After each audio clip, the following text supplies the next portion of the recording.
Hello, beautiful beings. Kristy Wood-Giles here, wanting to talk to you about something that is kind of fun, but actually has us very challenged with being who we are in life. And I would like to say I'm going to talk about self-esteem. I'm going to look at it from a completely different angle because this helped me really understand how I become me and become comfortable being me. So what I did was not only when I was physically ill, but really struggling mentally as well to deal with the fact that potentially life just wouldn't be the same. And how was it? What could I provide in life that would make it worthwhile living in a way that I just wasn't providing or doing what I thought was the old me and becoming a value in the life for myself and those around me. And so I looked into self-esteem a little bit more and I thought really what it is, we use that term and we say, oh, my self-esteem isn't very good, or she has low self-esteem, or blah, blah, blah. But do we really understand what that means to us? And I know there's medical terms and ways we should reference it.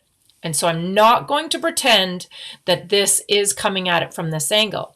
But I found something very intriguing in the details when I was investigating it, and it was the word value.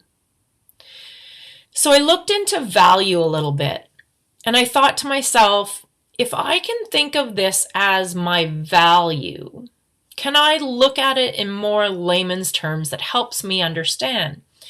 And I realized something. We talk about our uniqueness, how we're different, what we have to offer in the world, but we don't really celebrate that. And you know what we really don't do?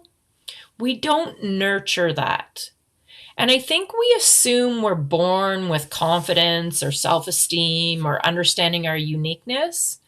What we don't realize is that is actually our purpose here. A huge part of our purpose is found if we spend our life looking for what we value. And so what I mean by that is the word value actually covers a much bigger blanket than we would normally think, because it's not just our value.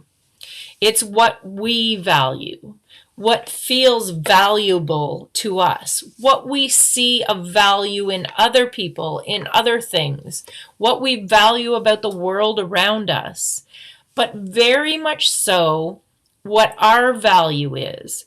And if we imagine that we actually don't know it all yet, and that our job is to look for it, to uncover it, to discover it for ourselves, in a way that potentially could be for the world, we have a big adventure to go on, don't we? And trust me, it is an adventure, but it actually makes everything have purpose now that we are doing. When you decide that your life is about you going on an adventure, looking for your value, looking for what you value, uncovering what you value. Do you know that sometimes we don't even ask ourselves what we like? We don't ask ourselves what we want to do. We certainly don't ask ourselves how are we really feeling and how could I support you today? But we just don't ask ourselves, what do we see that we like? What do we see that we admire? What intrigues us? What interests us? What do we imagine that would be fun to do? All of those things are what we value. And the more we practice that, the better we get at investigating it, at uncovering it. Do you know that the better we get at discovering our own value, the more we discover it in the world around us? So I'm going to use some examples here because everybody thinks this sounds really airy-fairy at first, but bear with me here. So it's as simple as this, and this sounds very rudimentary and you'll think I'm being way too basic and simplistic on this, but you have to imagine that you're trying to build a muscle here. You're trying to build a habit. You know that sometimes the more you do things, the more you become receptive to it, the more you notice it, the more you kind of think that way. That's what you're doing here. So it can be as simplistic as building a list of the things you love. And I share this with people a lot. And it's really hard to convince ourselves that this list is worth anything. So you just have to try and do it. You have to start building it to actually see where you're going to get the benefit from it. And so it goes like this. I literally get a piece of paper to start a list. It does not need to be a linear list. It can be a paper that you randomly write on in any spot, in any fashion, in any direction. And if that's what you feel, how you want to write down all the things that you're noticing that you love and value, then do it that way. Let's be wild for a minute. Start a piece of paper that just on this piece of paper is going to be all the things you love, like all the things you feel you want to do, all the things you notice you like. And so you start it in everyday life. So you start writing it that there's a TV show you're watching and you notice you like their apartment. You like a painting on the wall. You like the personality of one of the characters. You like their hairdo. You like the way they treated somebody. You like the message in the show. Just write it down. Be as specific and short as you can. You don't want to have these paragraphs because it's becoming a reference list for you. So as simple as you can, in other words, love her short hair.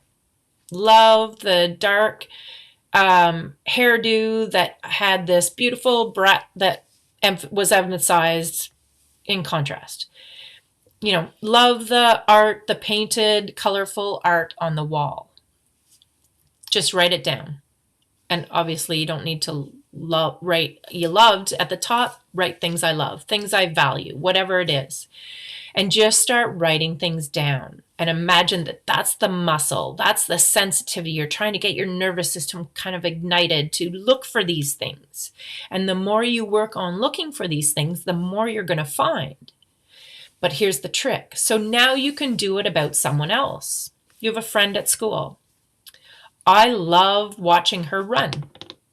I love the way she helps other people in class. I think it's very valuable having her as a friend because just notice, someone's friendliness, someone's kindness, someone's helpfulness. Notice a skill they have. It doesn't even need to be anything you want to adopt. Maybe somebody's very good at math. You can notice that. Maybe math is not a subject you love. It still doesn't mean you can't see that somebody else has value in that area and acknowledge them. Maybe tell them, but write it down because you've admired a skill in someone else that's making them unique. And then the next step is you want to do this for yourself. And people shockingly find this very hard to do. If you've ever done the exercise where you just have to write down 10 things you value or love about yourself, initially people find this very hard. But if you do it with time, you're going to start to recognize these things. And a lot of it comes from the fact that we compare ourselves to one another is why we can't see these things. So if we can start to notice them in other people, even if it doesn't reference anything we want to do, you're still noticing very valuable things about other people around you, then you can also do it for yourself. And you will start to notice things that were unique that you didn't even appreciate because you were comparing yourself to someone else. So you might notice that you like the length of your hair. You like the curls in your hair.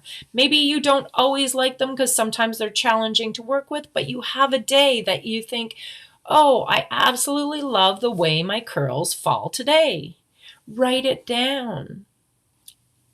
write down that you love the way your homework came easy to you that day. You love the way that someone received you in a meeting when you stood up and spoke. You love the way it felt. You love the way you were able to explain yourself that in a way that represented you. You love the dinner you made that night. You love the way you made your bed that morning and how well it came together, and it just seemed to be the perfect folds and your pillows lay. It's the simple things, but they're all sending you messages about you.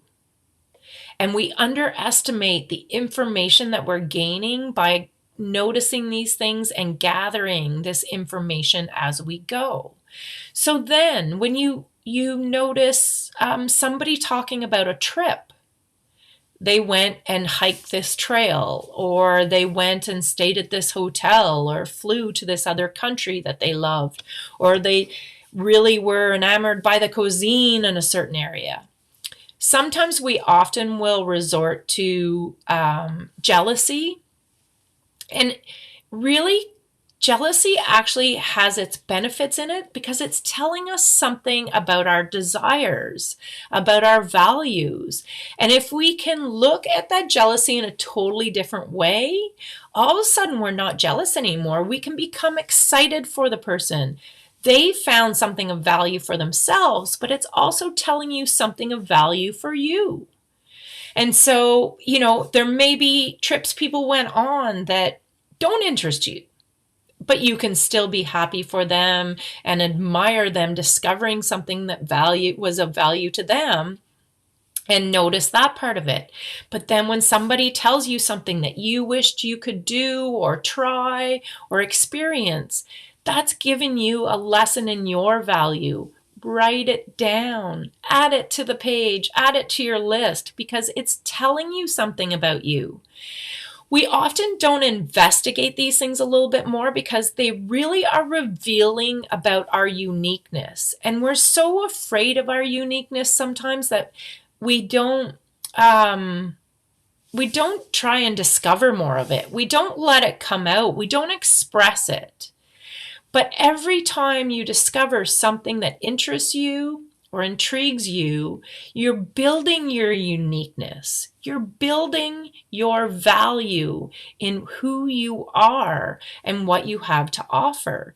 So don't be afraid of it, because these are all things that make you who you are. So when something even interests you and you're not even sure why, just write it down, and you can start to discover even things that don't interest you can be lessons. Like, I used to always find that I was so weird. I didn't like going to concerts. I didn't mind outdoor ones as much, but I really didn't like indoor ones. And to be honest, I could take it or leave it. But all of my friends did. It made no sense to me. And I just almost felt like I didn't belong, because what was wrong with me that I wouldn't like to go to these things? And as I've aged and looked into what I valued, I really value open spaces. I really value nature and feeling free, being able to breathe nice fresh air, being able to just kind of like wander and imagine and discover things. And truthfully, I just found that concerts were more overwhelming than I wanted to be. I'm a very social person. I love getting out. I love music. I love excitement. I'm quite happy to go to a football game. I don't know. It's just who I am. And the more I allowed that to be and almost investigated it from an angle of, well, if I don't like this, then what do I like? It has helped me discover myself. It has helped me discover things I may not have even realized, because I just accepted what really wasn't me and looked for what was more me. What did I value? If I don't want to do this, then what do I want to do? And that's always discovering your uniqueness. That is building your confidence and esteem. Because when you start to discover who you are, that is what builds you. It builds your value because now you understand who you are, what makes you up. And when you understand that, you have something so valuable to offer to the world. Because when you're offering who you truly are, you unravel your natural gifts. You unravel how you are here to support the world, because the only way you can give the real value of who you are is by being real, by discovering the true you, by offering out your uniqueness as a gift. That's how we build ourselves up. And one of the best habits and practices you can make is spending parts of your day every day discovering parts of you that you love. And I challenge you from another angle. If there are parts of you that you don't, is it possible that you're looking at them from an angle that isn't showing their value? I've talked about this before, but I used to get in a lot of trouble for talking a lot. It was considered one of my very bad traits when I was in public school and my teacher wanted me to be quiet. I love to socialize in class. I rarely like to sit at my desk, and I usually wanted to either be talking to someone, doing something with them, or getting up to go talk to them. That was kind of my common thing. And as much as I got in trouble all the time, it just wasn't me. It was a very unnatural part of me to sit there and be quiet. And trust me, a lot of people would have preferred that I was a little more quiet in many occasions. But here's the thing. What am I doing right now? I'm talking to you. I have so much to share all the time. I love chatting with people. I love sharing my experiences and what I've learned in the past, quite often by doing things the wrong way first. But I feel that I have so much to share because I pay attention to my experiences. I notice how they make me feel. I'm always strategizing, how can I do this better or easier or in a way that suits me more? And I just want to share all that learning with people. So, was it a bad trait? Yep. Certainly in some situations, it didn't always serve me. But I challenge you that if you look at anything that you perceive as a bad trait, is there a possible way that you will find a place and time for it where it can be a huge value to who you are, to what you have to offer the world, to helping you express the real you?